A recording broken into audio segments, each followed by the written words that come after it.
আসসালামু আলাইকুম। জ্ঞানের ক্ষেত্রে সবসময় চেষ্টা করবেন আপনি অমর হবেন। আরে অমর কে হয়? যে স্মরণীয় হয় সে অমর হয়। কোনো বডি কি অমর? কারো দেহ কি অমর?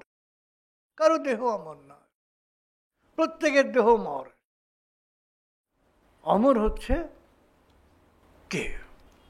কাজ। সক্রেটিস কেন অমর হয়ে আছে? তার জ্ঞানের তৃষ্ণার জন্যে। সক্রেটিসকে তো বিষ পান করতে বাধ্য করা হয়েছিল তখনকার দিনে।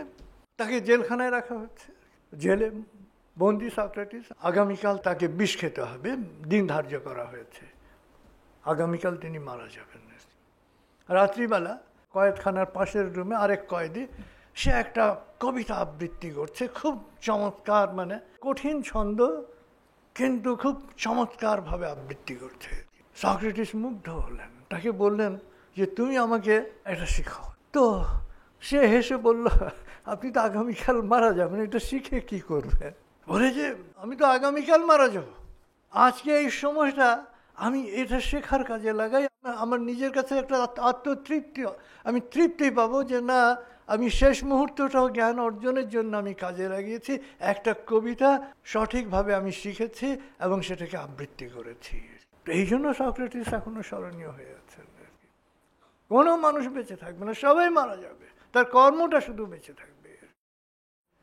যদি সুকর্ম হয় অমর হবে। এই কর্মটা হচ্ছে খুব ইম্পর্টেন্ট, এই জ্ঞানটা হচ্ছে ইম্পর্টেন্ট, জানার আগ্রহটা হচ্ছে ইম্পর্টেন্ট। এবং সক্রেটিস কেন অমর হয়েছেন?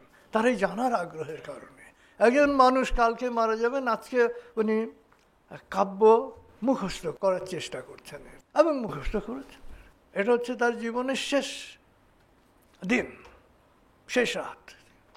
তারপরের দিন তিনি হ্যামলক পান করতে বাধ্য হলেন এবং তিনি মারা গেলেন। তিনি কি মারা গেছেন?